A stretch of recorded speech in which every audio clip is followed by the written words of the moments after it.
Om Swastiastu. Assalamualaikum warahmatullahi wabarakatuh.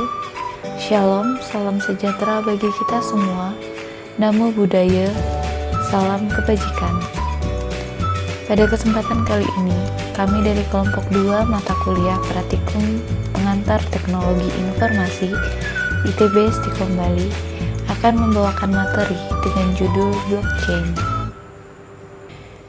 Adapun list pembahasan yang akan kami bawakan, yang pertama pengertian blockchain secara umum, kedua pengertian blockchain secara harfiah, ketiga sejarah singkat tentang blockchain, keempat siapa yang menemukan blockchain, kelima cara kerja blockchain, keenam apakah blockchain aman, ketujuh perbedaan blockchain dan bank, 8. Cara penggunaan blockchain, ke-9 kelebihan dan kekurangan blockchain, dan terakhir yaitu tentang manfaat blockchain. Baik, selanjutnya kita akan memasuki pembahasan tentang materi kita yang pertama, yaitu tentang pengertian blockchain secara umum. Apa itu blockchain? Blockchain merupakan database terdistribusi yang dibagikan di antara node jaringan komputer. Sebagai database, blockchain menyimpan informasi secara elektronik dalam format digital. Blockchain terkenal karena peran penting mereka dalam sistem cryptocurrency, seperti Bitcoin, untuk menjaga catatan transaksi yang aman dan terdesentralisasi.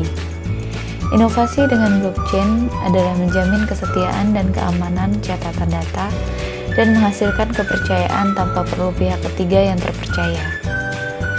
Salah satu perbedaan utama antara database biasa dan blockchain adalah bagaimana data terstruktur. Blockchain mengumpulkan informasi bersama dalam kelompok yang dikenal sebagai blok, yang menyimpan kumpulan informasi. Blok memiliki kapasitas penyimpanan tertentu, dan ketika diisi, ditutup dan ditautkan ke blok yang diisi sebelumnya, membentuk rantai data yang dikenal sebagai blockchain. Semua informasi baru yang mengikuti blok yang baru ditambahkan dikomplikasi menjadi blok yang baru terbentuk yang kemudian juga akan ditambahkan ke rantai setelah diisi.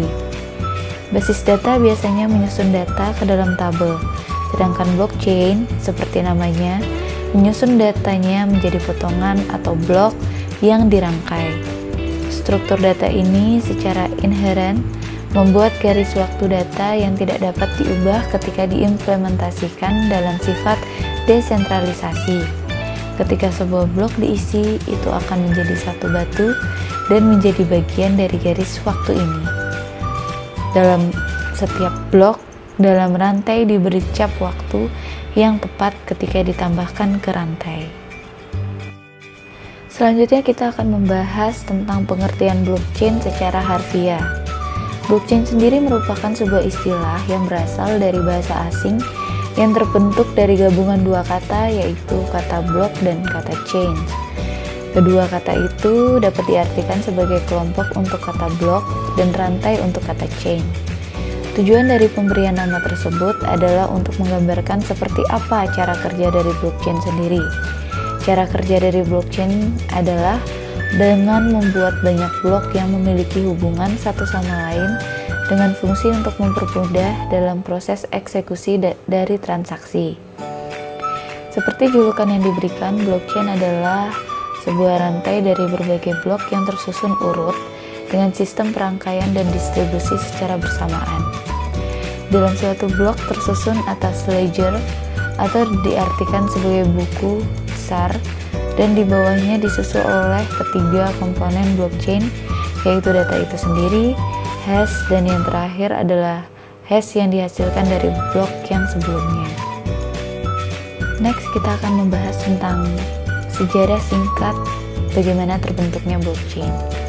Dikutip dari buku berjudul Blockchain for Dummies yang ditulis oleh Manav Gupta, diuraikan bahwa awalnya blockchain dibentuk dan dikembangkan guna memenuhi sebuah kebutuhan yang besar akan sebuah sistem yang bekerja lebih efektif, efisien, hemat biaya, lebih menjamin, dan terbukti lebih aman untuk melakukan tugas berupa merekap berbagai transaksi keuangan yang terjadi di masa mendatang. Ide tentang penggunaan blockchain sendiri dibentuk pada tahun 1991, di mana saat itu ada dua orang yang menulis dan menerbitkan sebuah jurnal yang berjudul Journal of Cryptography, How to Timestamp a Digital Document. Kedua orang itu adalah Stuart Haber dan W. Scott Stornetta. Awal mulanya blockchain dimanfaatkan untuk digunakan pada Bitcoin dan dilakukan pengembangan pada sekitar tahun 2009. Pengembangan blockchain dilakukan oleh seorang Jepang yang bernama Satoshi Nakamoto. Berbeda dengan uang yang dihasilkan oleh sebuah bank sentral yang masih berbentuk uang tradisional, keberadaan dari Bitcoin ini sendiri berbeda, di mana Bitcoin tak memiliki sebuah kekuasaan atau otoritas sentral, serta tidak memiliki pihak yang bekerja untuk mengontrolnya. Daripada bergantung sepenuhnya dengan kekuasaan pusat dalam hal pengawasan, memperoleh verifikasi serta menyetujui permohonan transaksi, serta untuk mengolah pemasukan uang, Bitcoin lebih memilih diaktifkan menggunakan jaringan dengan koneksi peer-to-peer. Baik, selanjutnya kita akan membahas tentang siapa dan kapan blockchain ditemukan. Teknologi blockchain pertama kali digariskan pada tahun 1991 oleh Stuart Haber dan W. Scott Stornetta, dua matematikawan yang ingin menerapkan sistem di mana stempel waktu dokumen tidak dapat diubah. Pada akhir 1990-an, Cypherpunk Nick Szabo mengusulkan penggunaan blockchain untuk mengamankan sistem pembayaran digital yang dikenal sebagai Bitgold atau yang tidak pernah diterapkan. Selanjutnya kita akan membahas tentang bagaimana sih cara kerja blockchain itu sendiri. Nah, blockchain dimulai saat sebuah blok menerima informasi baru. Sistem blockchain terdiri atas transaksi dan blok yang berisikan rangkaian hash kriptografi dan hash blok sebelumnya, hingga membentuk sebuah jaringan. Blockchain bekerja dengan mencatat informasi yang tidak dapat diubah. Sifat blockchain yang desentralisasi membuat teknologi ini tidak perlu bergantung pada otoritas eksternal untuk validasi dan integritas keaslian data.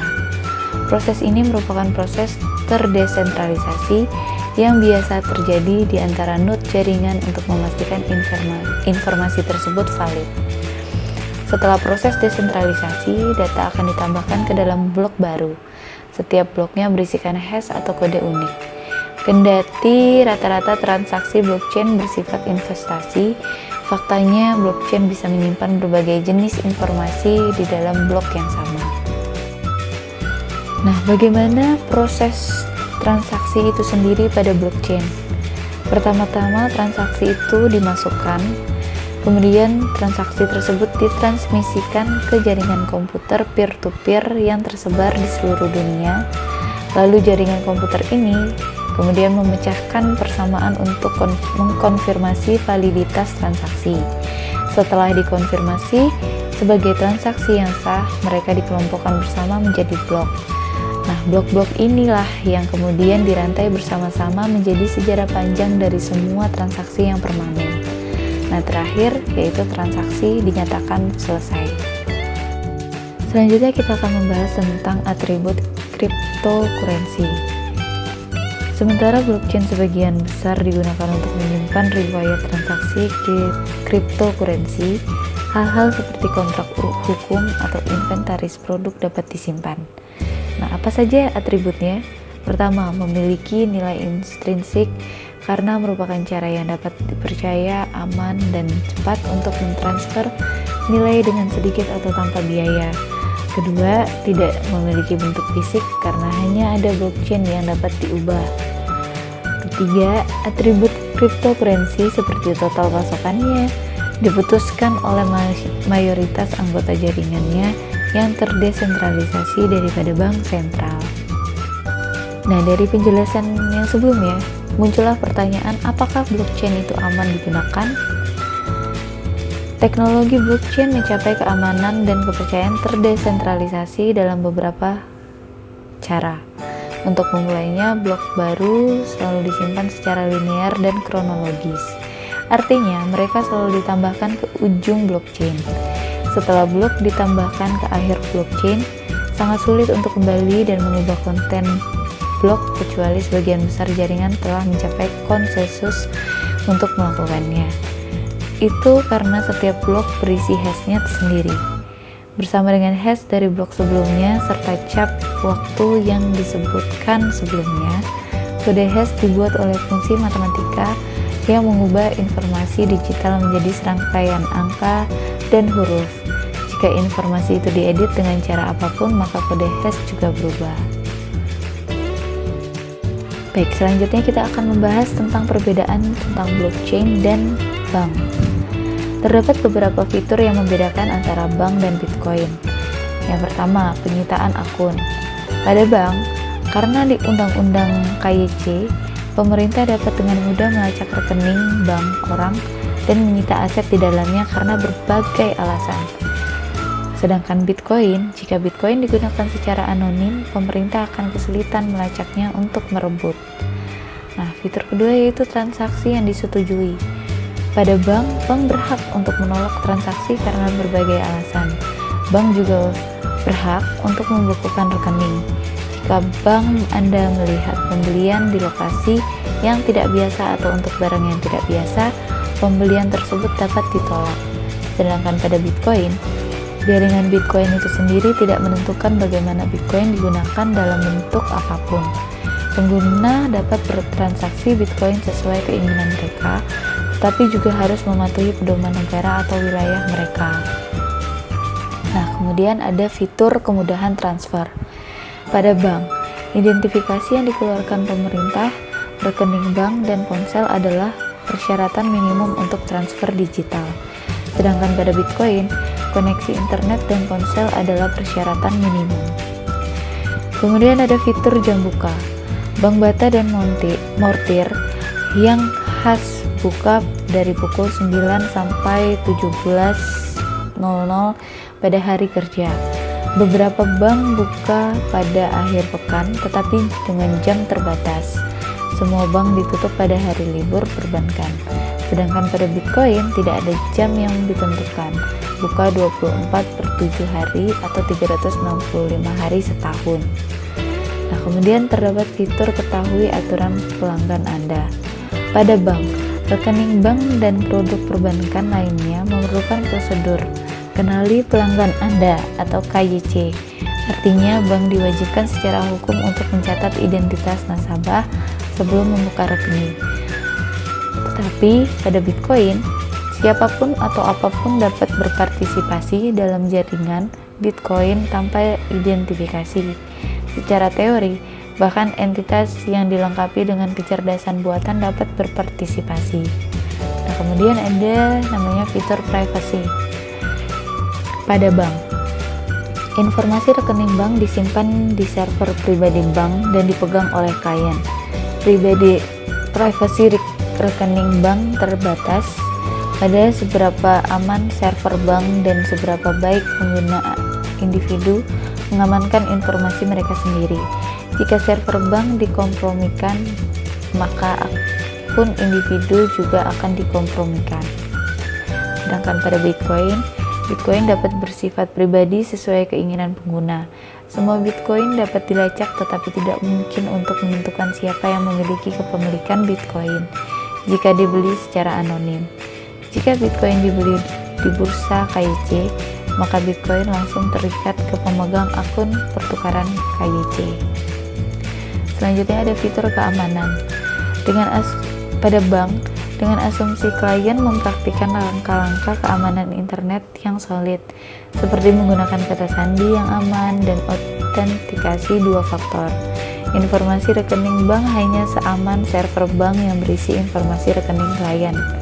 Sedangkan pada Bitcoin, semakin besar jaringan Bitcoin tumbuh semakin aman.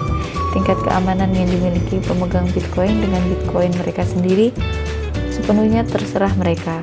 Untuk alasan ini, disarankan agar orang menggunakan penyimpanan minim untuk jumlah Bitcoin yang lebih besar atau jumlah apapun yang dimaksudkan untuk disimpan untuk jangka waktu yang lama. Nah, selanjutnya tentang biaya transaksi. Pada bank, pembayaran kartu.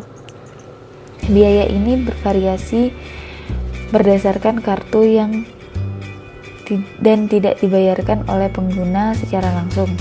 Biaya dibayarkan ke pemroses pembayaran oleh toko dan biasanya dibebankan per transaksi. Efek dari biaya ini terkadang dapat membuat harga barang dan jasa naik. Kemudian ada cek. Dapat berharga antara $1 dan $30 tergantung pada bank Anda. Kemudian ada ACH. Transfer ACH dapat memakan biaya hingga $3 saat mengirim ke akun eksternal. Selanjutnya ada wire. Transfer kawat domestik keluar dapat menelan biaya hingga $25. Transfer kawat internasional keluar dapat menelan biaya hingga $45.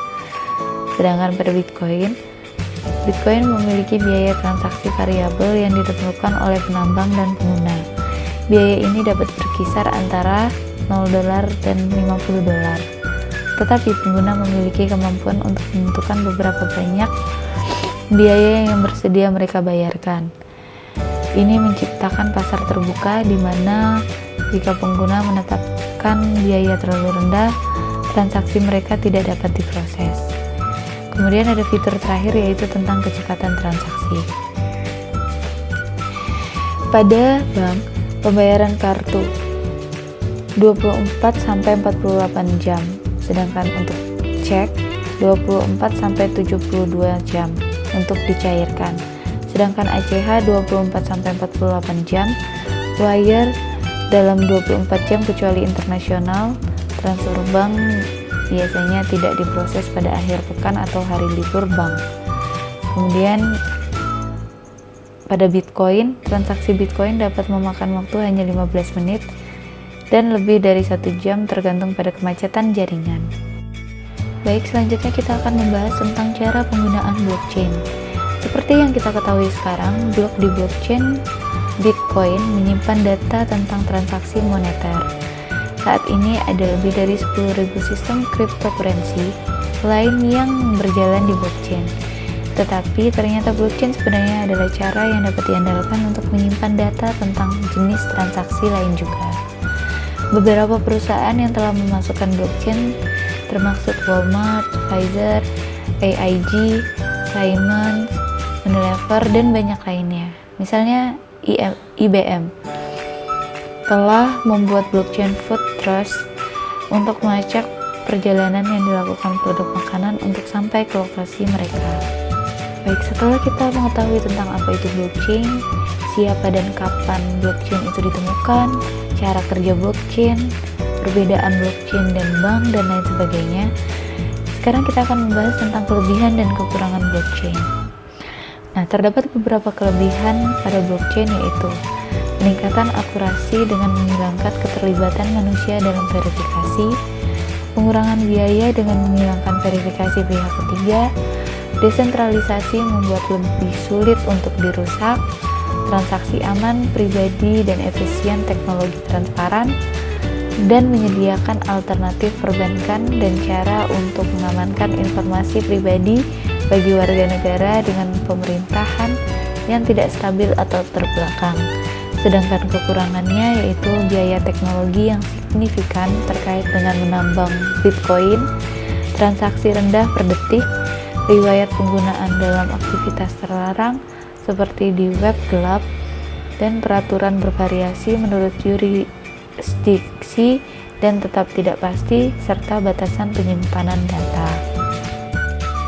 Baik, selanjutnya kita akan membahas tentang pembahasan kita yang terakhir, yaitu tentang apa saja manfaat yang bisa kita dapatkan dari penggunaan blockchain.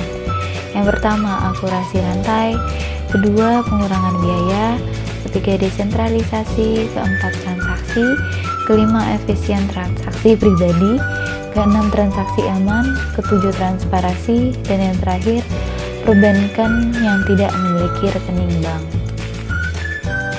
Baik, setelah berakhirnya penjelasan tentang manfaat blockchain, maka berakhir pula materi yang dapat kami sampaikan. Tetapi sebelum kami menutup video kami pada kali ini, izinkan saya untuk memperkenalkan data diri dari anggota kelompok kami melalui biodata diri singkat yang akan kami tampilkan pada slide berikut.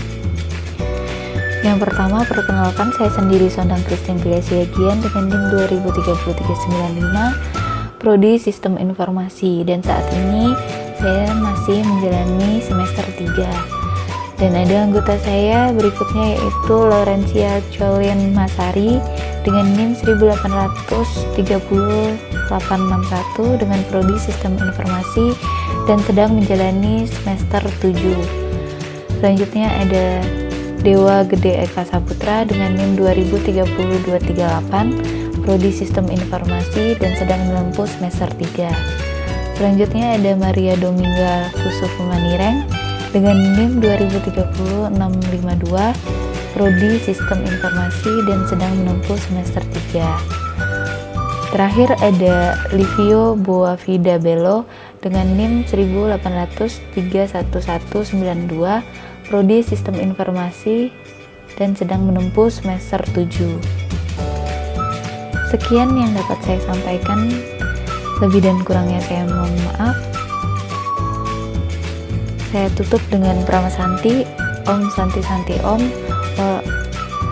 Assalamualaikum warahmatullahi wabarakatuh. Shalom, salam sejahtera bagi kita semua. Namo Buddhaya, salam kebajikan.